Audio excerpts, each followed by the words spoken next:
SMA lain pun udah kita siapkan semua puskesmas yang terdekat seperti Singamulo, ke SMA 175, semua SMA kita siapkan. Sekretaris Daerah Aceh Takwarlah dijadwal akan meninjau pemberian vaksin COVID-19 di SMA 3 Timang Gajah Benar Meriah Aceh pada Senin 20 September pagi.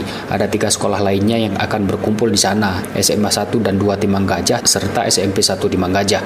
Kadis Kesehatan Benar Meriah Abdul Muiz kepada RRI Minggu mengaku telah mengerahkan vaksinator dari Puskesmas Lampahan dan Ronga-Ronga untuk pemberian vaksin ke pelajar di SMA 3 Timang Gajah. Muiz menyebut pada hari yang sama, Puskesmas Sebenar Meriah juga diinstruksikan untuk jemput bola ke sekolah memberikan vaksin COVID ke siswa yang ada di masing-masing kecamatan. Dikatakan pemberian vaksin COVID untuk kalangan pelajar, siswa, dan santri di Benar Meriah telah dimulai pada saat vaksinasi Merdeka pekan lalu.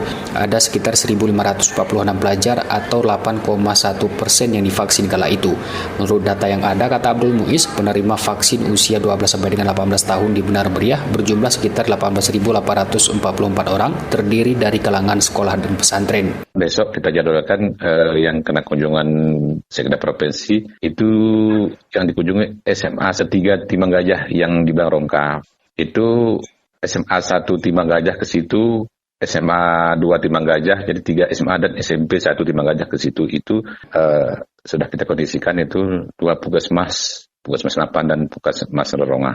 Kadiskes Abdul Muiz menyebut pemberian vaksin untuk pelajar dianggap penting lantaran kelompok ini rentan terpapar. Terlebih katanya saat ini sekolah tatap muka di Benar Meriah sudah dibuka dengan penerapan protokol yang ketat. Pemberian vaksin untuk pelajar ini, kata Abdul Muiz, juga sebagai upaya mendukung agar sekolah tatap muka dapat kembali normal. Muhammad Sanusi, RRI Takingon melaporkan.